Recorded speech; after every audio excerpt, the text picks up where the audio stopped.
So let's talk about how you can disable the preview app on the iPhone.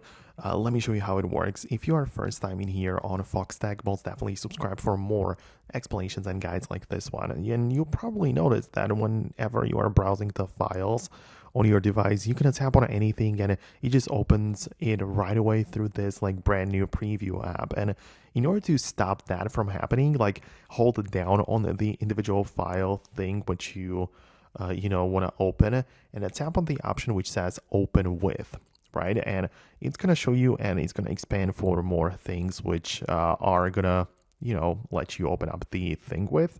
And at the bottom we have a little thing which is outside of the apps list, and it's called preview with quick look.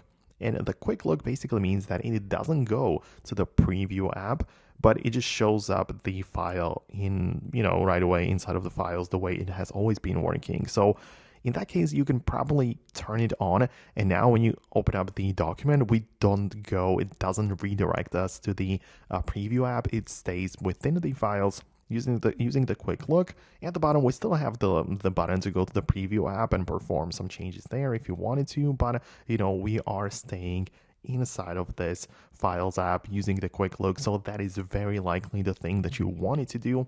Let me know about that below in the comments. I would really appreciate your feedback. So thanks a lot for watching, and I hope to see you later in the next videos as well.